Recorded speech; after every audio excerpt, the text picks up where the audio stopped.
before I begin my post is to apologize because I have been really working my butt off and I haven't had a chance to make any new videos lately. So I apologize for that. Okay, hold on. New managing moderators can support your channel anyway. Okay, cool. All right. So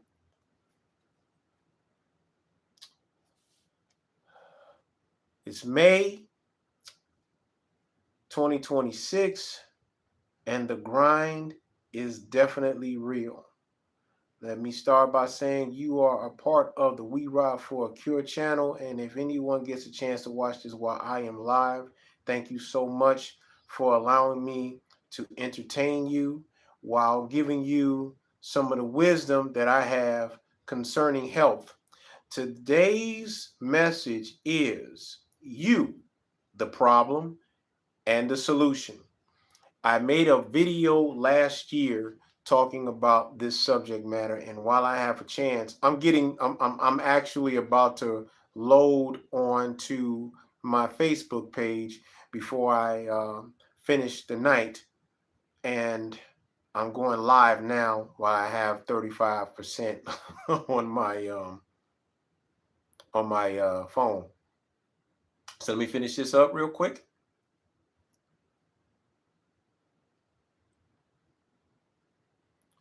If you want to kill cancer or heal from anything, then you have to do this first, period. Realize that you are the problem and the solution.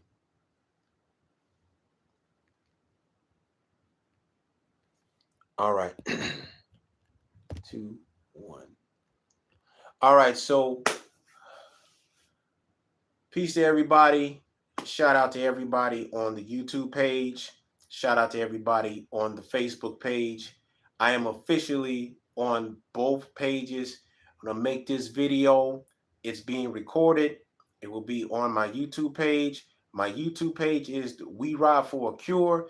If you want to learn anything about healing, you want to learn anything about cancer, if you want to know anything about self-healing, I wish for this video to touch somebody here, feed you here, so that you can do the work. I am a now 9-year and 1.5 months cancer survivor of stage 2 colon cancer. And I will be forever grateful for my elder, Chris Williams. Rest in the essence. I know his spirit is around me because when somebody needs some information, I'm able to give them some info to help them on their journey. Over the last 5 months, I have taken on 7 new clients, and I am making this video so when I'm done, I can send this video to them, including 2 people who have dealt with stroke and they're now recovering. I am not a doctor. I am not a medicinal practitioner. Allopathic lifestyle that practitioners participate in. I am a survivor of a symptom that we call cancer, and this one, colon cancer, that I learned how to deal with it by my elder, Chris Williams. And what I am teaching you all tonight is for the intended purpose to educate people, to let them know that you can get through cancer. You can get through these health situations, but you have to do this first. If you can do this first, the same way that my elder did for me, I pray that your situation will be resolved better than mine. Number 1, you can kill cancer. You can retrain it to get it back to a normal state. I'm going to repeat that again. You can kill cancer. You can retrain it to turn it back into a natural state. That's a big statement to say. You can reverse these symptoms that become radical in your body. But before you do that, you must learn this small ritual first. And that is, before you get into a panic mode, before you get into worrying if you're going to make it, before you start putting all of this energy out of your body and scaring folks and making people boo-hoo and cry and carry on, the very first thing you have to do is this. You have to realize that you are just as much as the solution to getting this out of your system, and recognizing that you are the problem that caused this in the first place. I can take this into relationships, both male and female. And one thing that I recognize from all of those who have followed my manuscript is that they don't take accountability for what they have done in full. And this is where you begin to worry, panic, and the adrenaline from all that worrying and panicking turns into a food source for cancer or the radical cells to have a fiesta with. We're going to talk about that today. The greatest ammunition that you can use to kill cancer is the principle of love. LOVE. It has a high frequency that activates cells to get on their business and to get on a goddamn job in your body. I'm not talking about herbs. I'm not talking about drugs. I'm not talking about eating certain foods. I'm talking about taking accountability for what you have done to yourself first. Your lifestyle, your atmosphere, all of the hedonistic things that you love doing that you didn't think about before you participated in it, and see yourself a few days, a few months, and quite possibly a few years, and thinking, how is this going to affect me down the line? The same situation that you young men who think with your small head and not your big head, and now you have responsibilities that deep down inside you really didn't want. You wanted the moment. And now you have to deal with the consequences. Same thing with your health.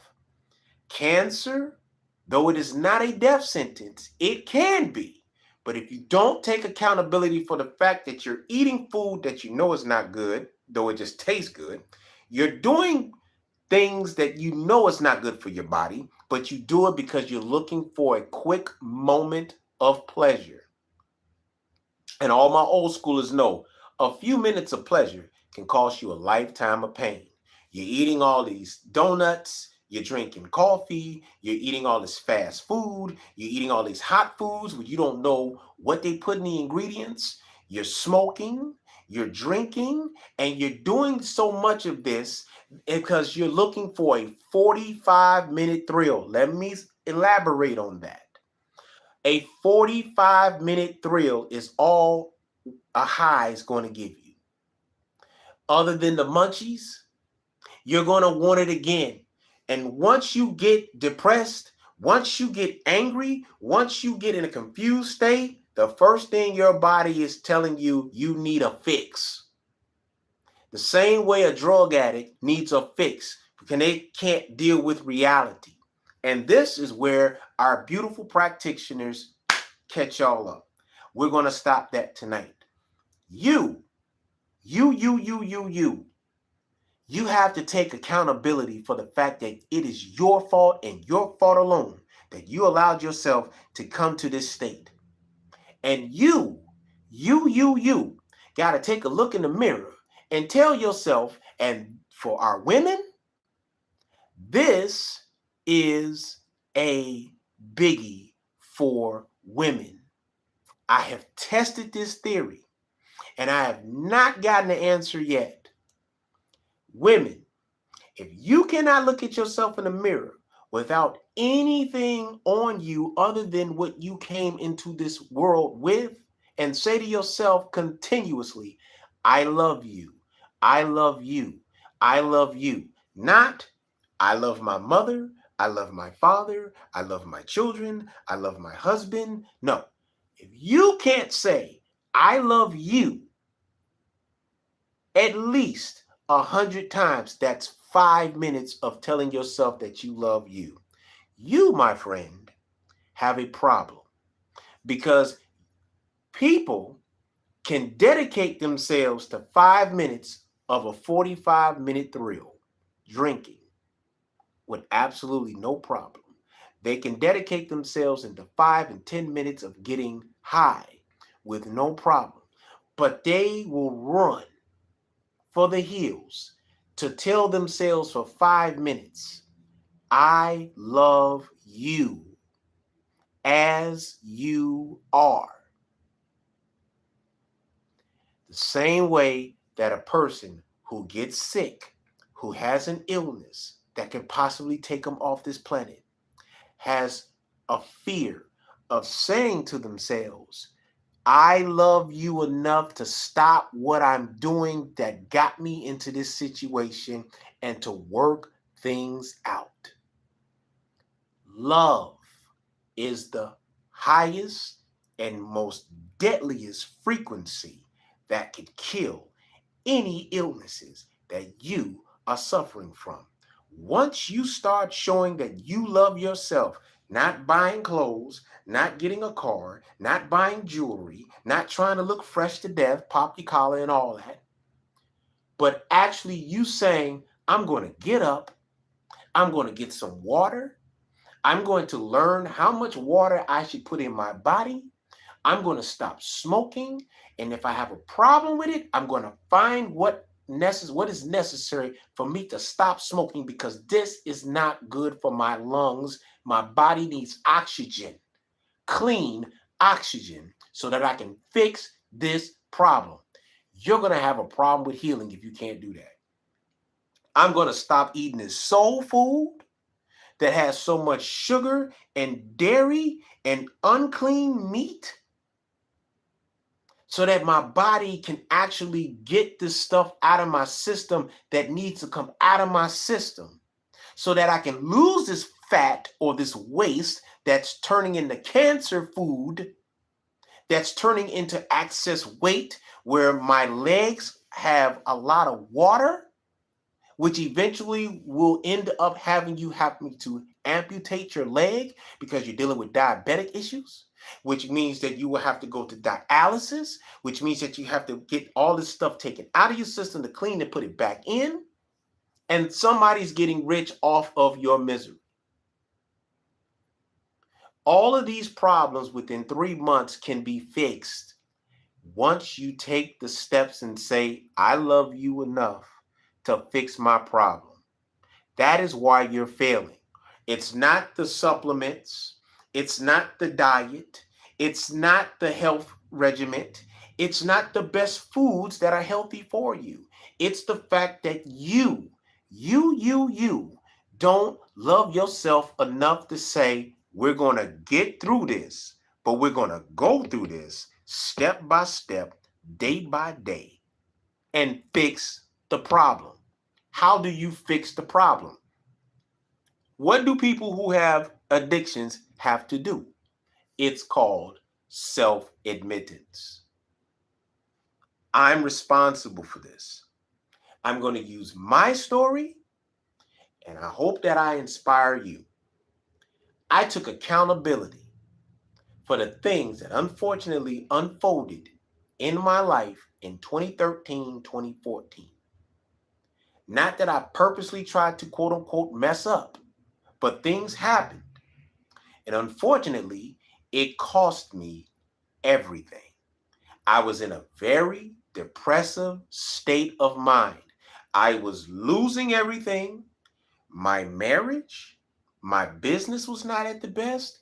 I was a victim of fraud. Later on, I found out, but I was under the threat of seeing everything that I worked hard for being taken from me. I was in a very low place. And then cancer crept into my life. The things that I worked so hard for didn't matter because I lost everything. And men, I'm going to say this to you, and I stand by this. There's an old rule when it comes to being in love. Even the Bible tells men exactly what not to do. Fall in love once in your life. That's the only time where the universe will give you that first taste for free. After that, if you fall in love again, it's going to cost you. So you better hope that it works. Men can only fall in love once for free in your life. After that, you pay for the rest of them. Consider this. It's like getting a sample of some food and it tastes good and you like it. But the next time, you're going to have to pay for it. You see where I'm going with this? Okay. What I am doing now is giving you some free advice out of love. But the next time, that's a train in the background. Give it a second. It's going to beep a couple of times. I just learned something from a friend of mine. When the train passes through, they have to hit the horn at least 3 times. One small one, a second and third one, are kind of the long ones. That's the long one. First and foremost, you have an issue. Don't run to the problem without a solution. We as a people, we love running to problems. What do I mean by that? Let me clarify. We can talk about our problems to where we can write a whole entire book, but we don't equal it out with a solution because we love the problem. The problem is like that favorite food, that favorite substance. But the solution is a bitter tasting herb. We don't want the bitterness. The solution is in the bitterness. The bitterness, allegorically, is you not taking accountability for the fact that it is your fault and no one else's fault that you allowed yourself to fall in this hole. Because most of the time, all of the warnings were there, but you wasn't listening to your inner self. Now you have to face the reality that your inner self was trying to tell you. Now, how are you going to fix that? Can you admit that you were wrong?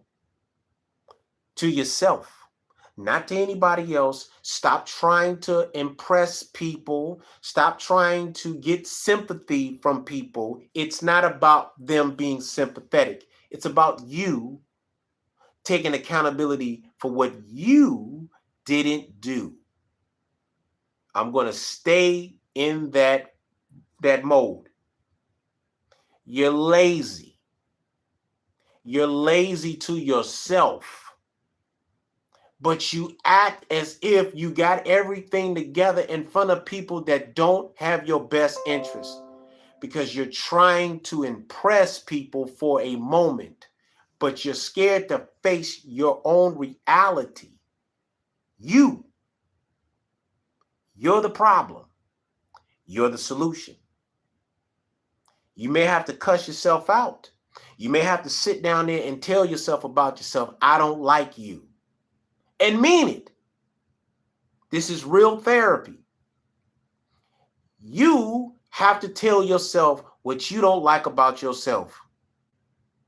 As much as you can tell yourself about what you love about yourself, and you don't do that enough.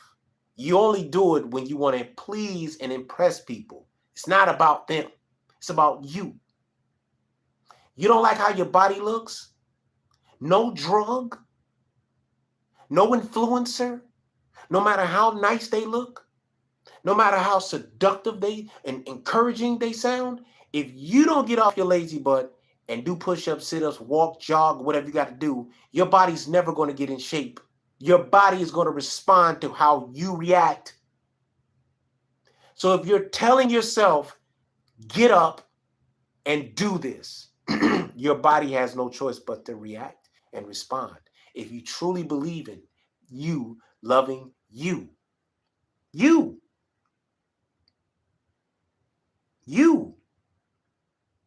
that means you need to get up and get in a book.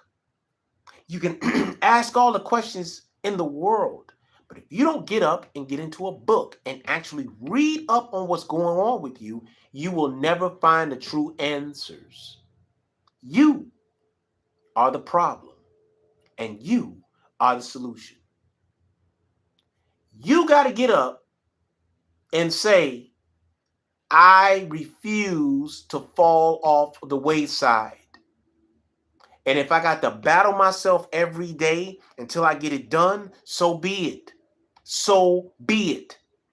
I'm not falling off onto the wayside.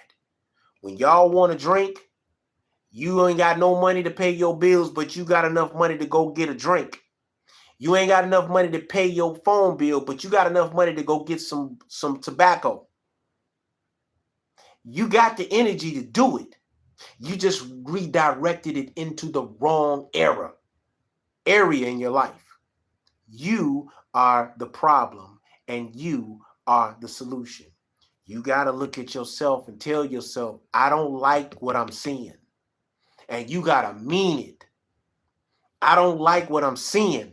I don't like being like this. I don't like feeling this way. And sometimes you got to tell God, like I told God, with everything that I got going on, you give me this shit, fuck you. I'm not dying. War motherfucker, bring it. Pardon my French. But I meant that. I'm still here. I had a so-called loved one that was continuously going at me, telling me about everything that wasn't right about me, and they moved on and they doing this and they doing this, and I'm not on their level and this and that. And they worse off than I was. They worse off than I was. I had a person, and I know I'm not wearing my product, but I was so involved in my brand. And I realized that I was around the wrong circle of people. That's why I keep my product to myself, and those who have supported, I try my absolute best to give them more because I'm appreciative of those who actually appreciated me. It became depressing to sit up here and want to be with somebody and they didn't want to be with me. And all that they can do was find everything wrong with me. They were caught up. It was an emotional time. When people are upset and things are not going good, people say things that they really don't mean. But then again, they say things that they really mean. And you take it and it hits you and it hurts. And you don't have anybody to actually talk to and give you real strong advice. That's why I am so in love with my biker community, because my biker community, brothers like Twister, brothers like Flash, brothers like Rock, brothers, although we are not brothers of the same mama, my brother for life, Blank, gave me the strongest, in-depth, and honest opinion when I needed it. My brother Bouncer, when I was going through my separation, it devastated me. My biker community gave me the best advice in the world. No disrespect to my family. And I got to give a shout out to my knucklehead cousin HB, who was really a beast when it comes to the lyrical vernacular. I believe that my man Sinful and HB were brothers. Like literally, they sound just alike. And when it came to wisdom, it was brothers like Sinful. My personal mentor, I call him my personal mentor, Andre Taylor, that was giving me the best advice possible to make me look at this and deal with this problem. I could die from this. What really made me step my game up was when I sat up here and I said, and I'm going to say it again, with everything that I got going on, you give me this shit, fuck you, I'm not dying. War, motherfucker, bring it. And that's exactly what I went through. I went through a war to be told by somebody that you love the things that I will not say on this post. As a man, not a nigga, a man who stayed away from certain atmospheres because I tried to be a righteous person, to be shitted on, to see certain people that is in your bloodline that deceptively did things to you that they sit in the background knowing that they did. And you find out about it from other people, people that you would have never expected to see this thing being revealed to you. And it does something to you. It destroys you from the inside. And they know it. And they know that a person of my character, and I'm speaking individually, I'm not a quitter. I've gone through things that people consider crazy to do, but because I believe in something, I stayed on the course. And it's been difficult, but I didn't quit. Because my mother and father never raised me to be a weak person. You got to put yourself into that situation. You can't be weak. If you can't look at yourself in the mirror and say to yourself, I love you. I will not give up on you. I love you. Then you're going to have a problem healing. You're going to have a problem putting a closure to the old you, because everything in life advances. Everything in life advances. People will choose their pathway. Choose yours. And don't quit on you. I don't care how deep and how dark the situation is. If you are of this hue, you come from warriors that dealt with far worse than this situation that you're dealing with. But it's up to you to realize that you cannot fall into the same trap that your ancestors fell into. And that also includes your health.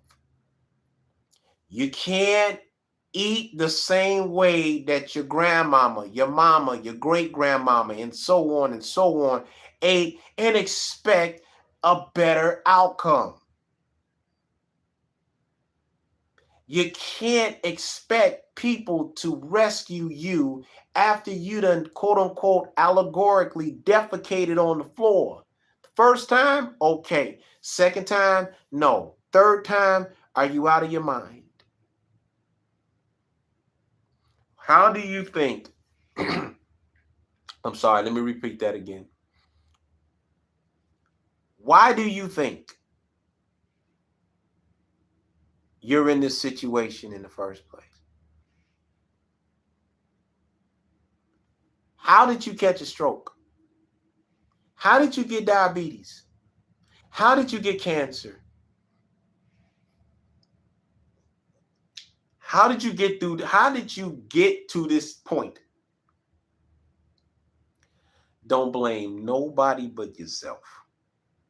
The minute that you start saying it's their fault, it's their fault, it's their fault, it's their fault, you have taken away your accountability. You've shown weakness. You have shown weakness. You can't blame anybody for what you allowed. You can't blame anybody for what you allowed. As much as my Gemini side wanted to complain about everything that I went through within them 8 years, within those 8 years, I'm talking about 2 years living with a biker bro, then living 6 years with my family. I went through a very deep state of depression. I stepped out trying to get myself together, not just once, but 3 times. I just landed a beautiful gig working for schools with my art. Dream come true. Then everything came crashing down. I won't go too far into it because it's too much to get into. But as soon as I got some type of leverage in my life, everything shut down. And 4.5 months later, I got cancer. Now I'm going to talk about it. But I hope you learned something from it. I love my family. But as a man, living in somebody else's house in my 40s was not an easy thing to go through.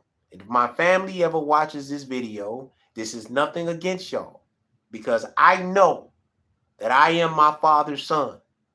But I'm my father's son because I believe in certain principles, and I'm not going to break that for nobody, even if that means you don't like me. But a man don't beg. A man don't beg. But a man is man enough to know when he's wrong to apologize. But certain things I'm not going to stand for. I was down, but I ain't never been no bum. It was depressing when you have to live in somebody's house, when you make enough money to get your own, but your body is telling you you can't do this yet.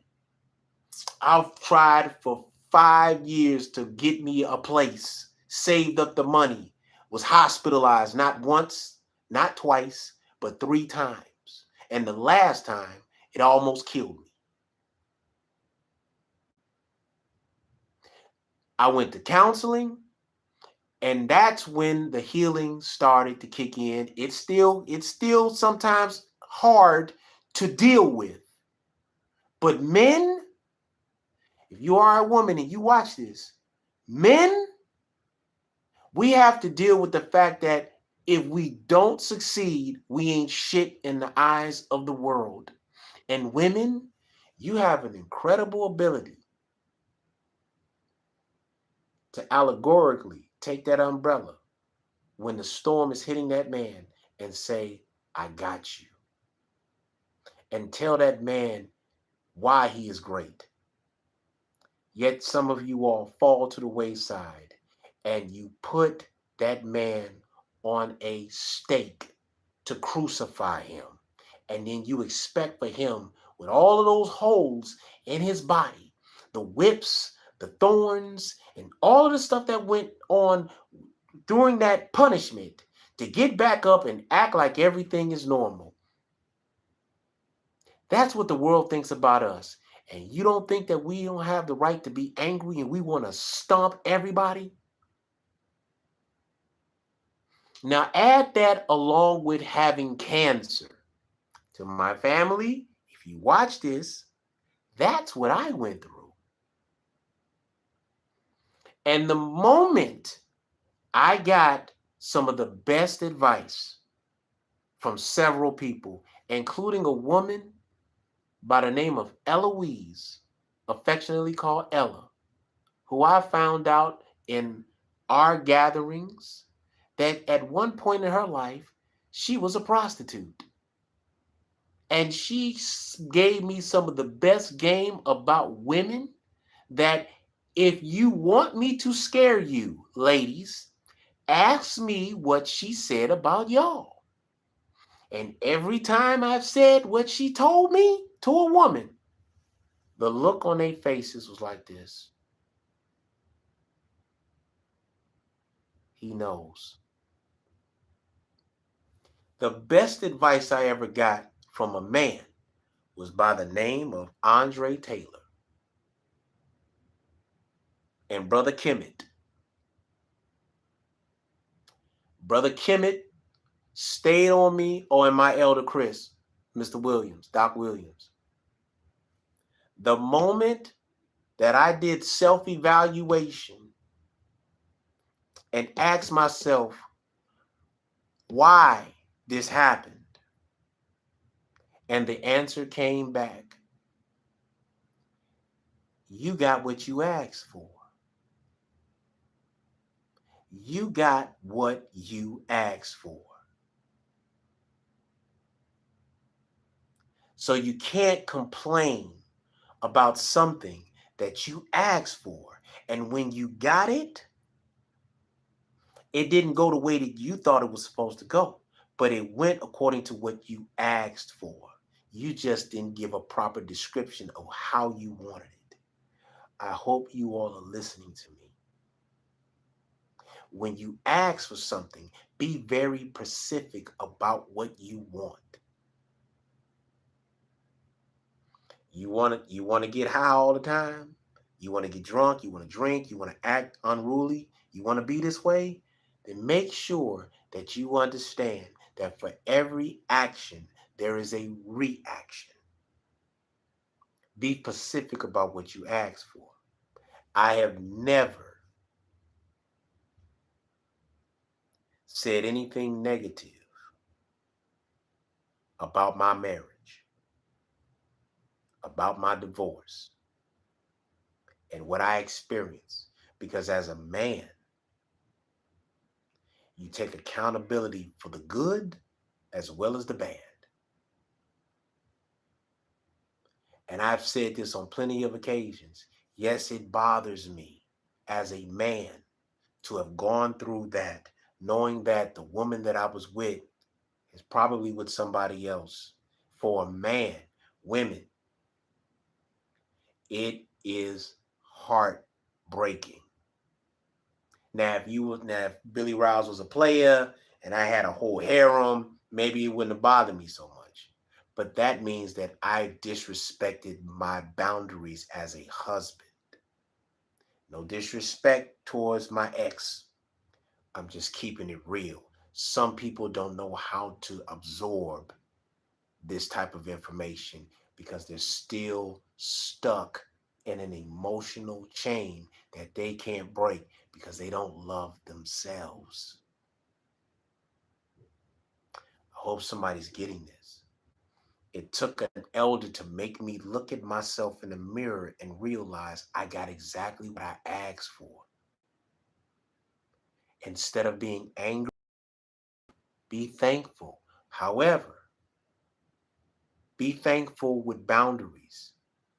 You're not going to disrespect me as a man. You're not going to disrespect me as a man. You can tell me what you dislike, but you're going to give me the same respect that I've given you to speak my part equally. And that's why I'm saying you all need to go to therapy. It was the best thing that I went through.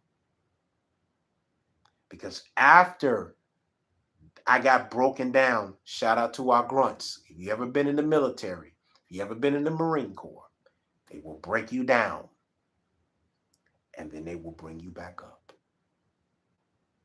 They want to see how far you can be broken, how much you can take, and then bring you back up. I had to be broken down first to find out the core of the problem. I hope you're listening. You have to find the core of the problem. So many of us young men have not had fathers in our lives.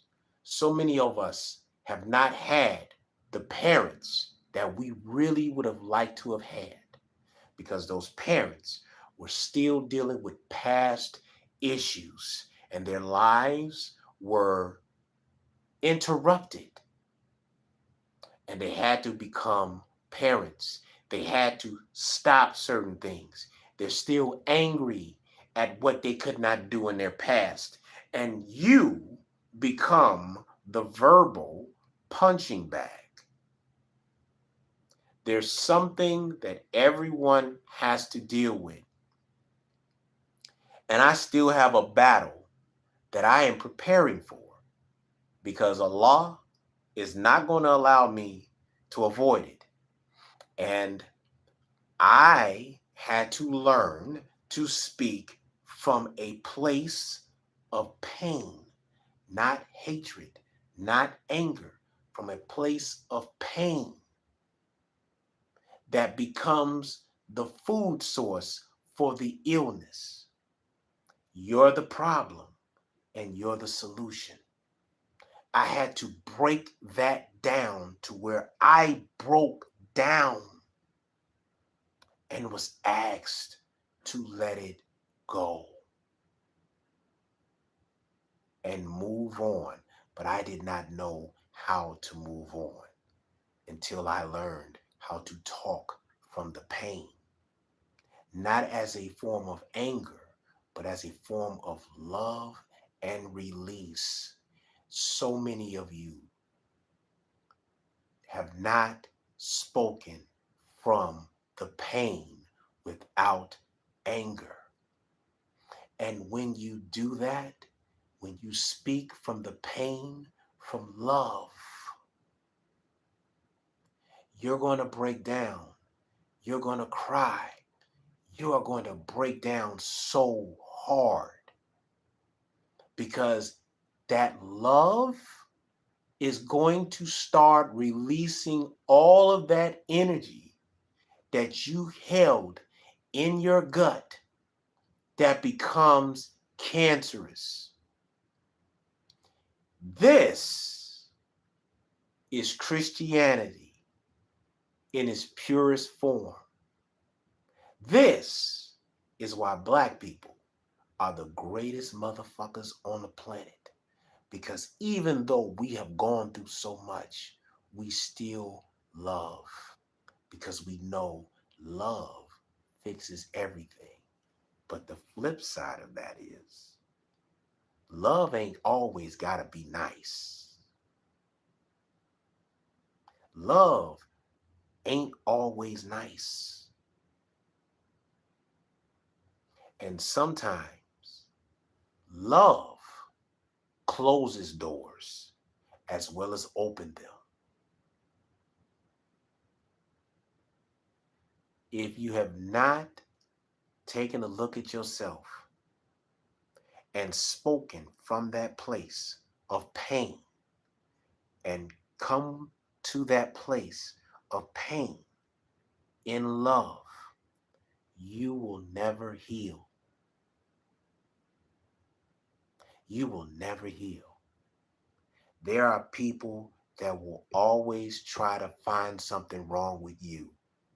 Not because it's something wrong with you, it's because they're hiding their problems by going at you. Do you hear me? I speak on this stuff. I get mad because I know my potential. I know my greatness, and that's not speaking egotistically, but I've always been a person that knew I had a higher purpose in life other than being a regular person,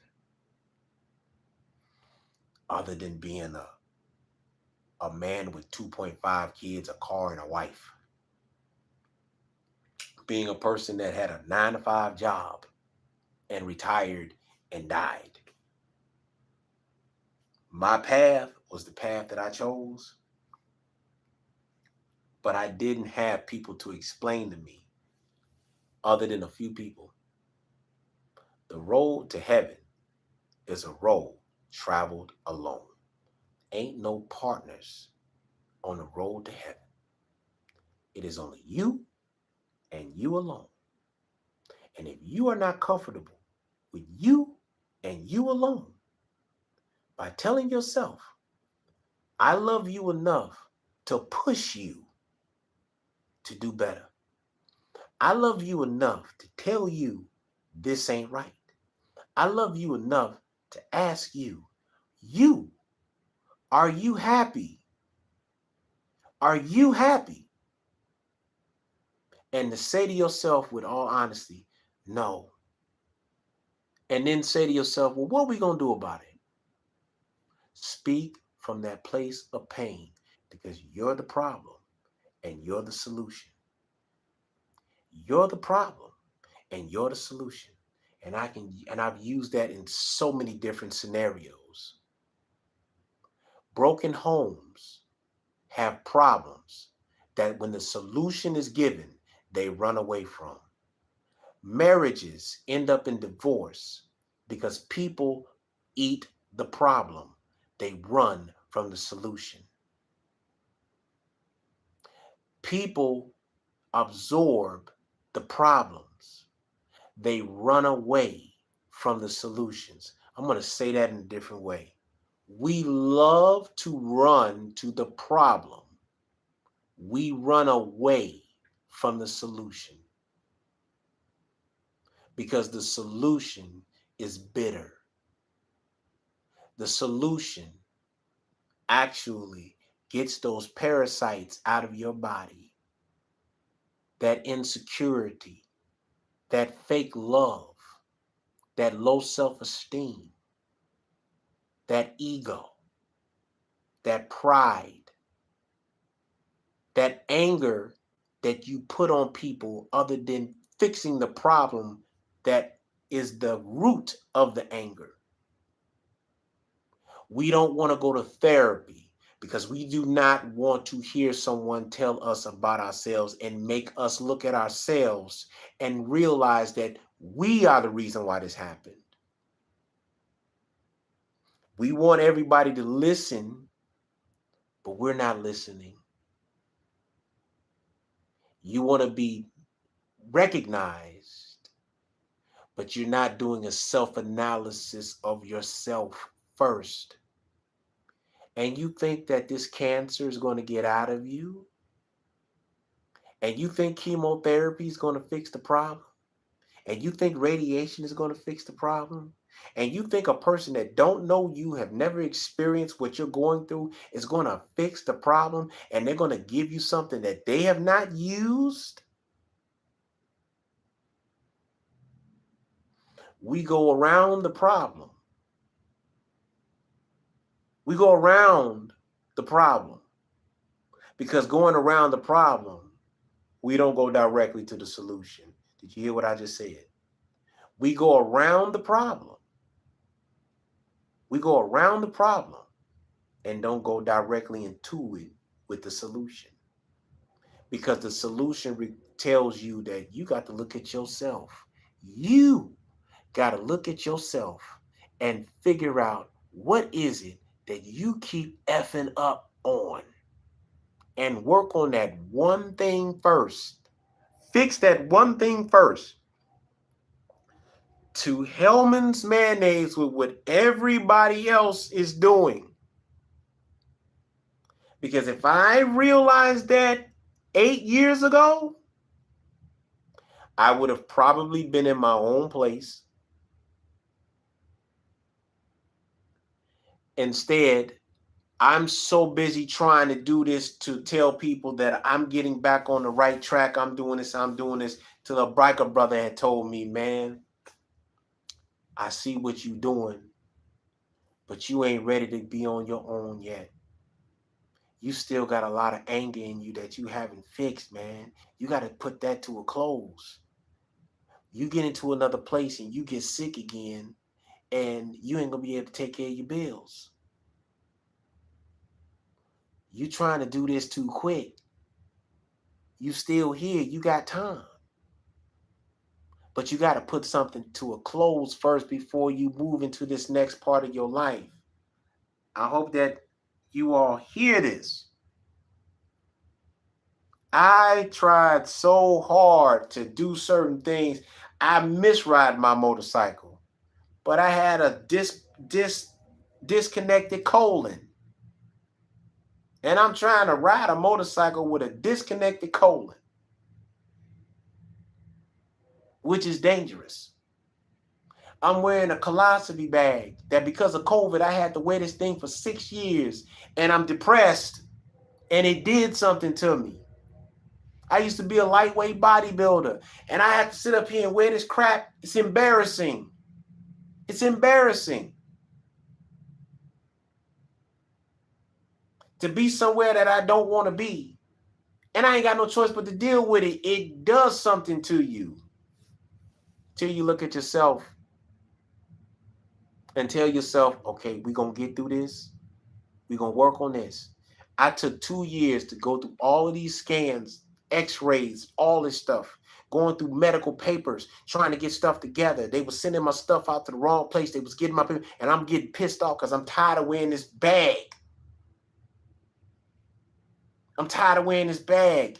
And I finally got this bag to where I got used to it. Nobody should get used to something that ain't supposed to be on you, but I had no choice but to get used to it. And I'm on the set. Nobody knew I was wearing a colostomy bag. Nobody knew. Nobody knew. Nobody knew.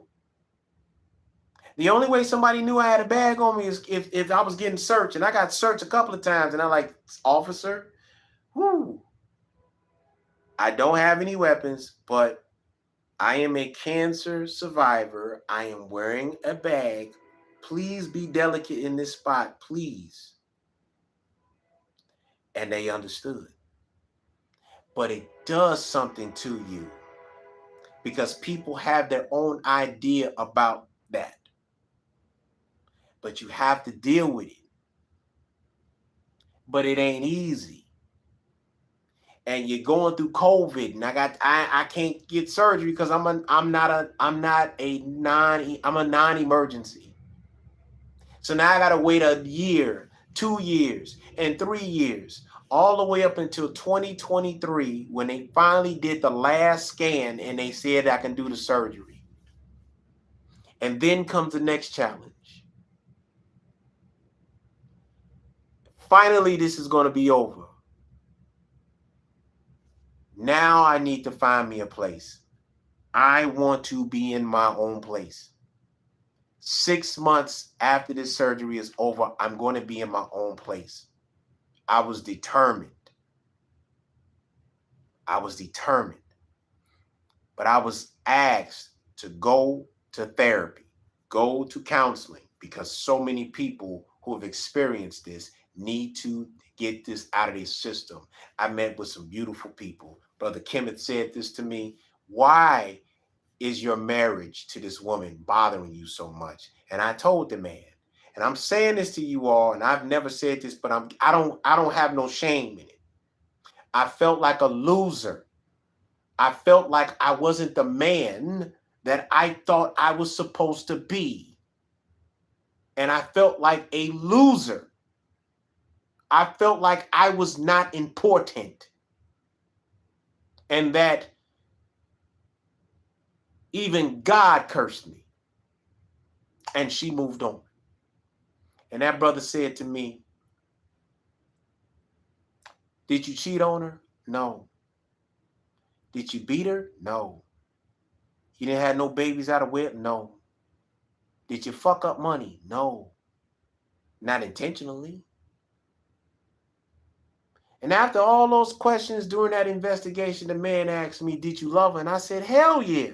And the way that I said it, the man stopped everybody before they asked any questions because I was in a room of men. And he said, man, clap for this man.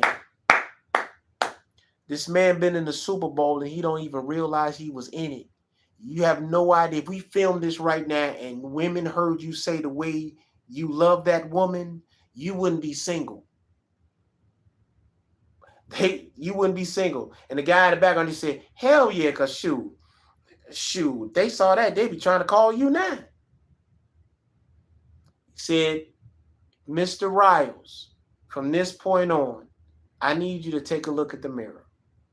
And there was a mirror in that room. And he said, I want you to tell yourself that you love yourself. Say it 25 times. But I want you to start saying that you love yourself 100 times a day. And every time you feel this way, I want you to say this to yourself. She chose her path, you chose yours. You no longer will feel guilty about trying your best to be good at something that you honestly was being good at. I'm going to repeat that again. So I want to say it exactly as he said it. I want you to look at yourself in the mirror. Say to yourself that you love yourself 25 times, but you're going to start saying it 100 times every time you look in the mirror every day before you leave out the house. And I want you to say to yourself, every time you think about that marriage, every time you think about that marriage, and when you are at your lowest point, I don't care what it is. I don't care if you're thinking about her being with somebody else, her shitting on you, her telling everybody why she left and what you didn't do and this and that and this and that. I don't care who it is. At this moment, when you feel that, I want you to talk from the pain. I want you to talk from the pain. And you want to talk from the pain with love. And I want you to say, from this moment, I no longer feel guilty about something that I tried my best to be good at.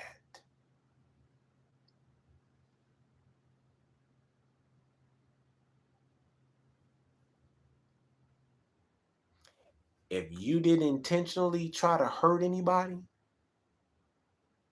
stop feeling guilty about something that deep down you tried your best to be good at.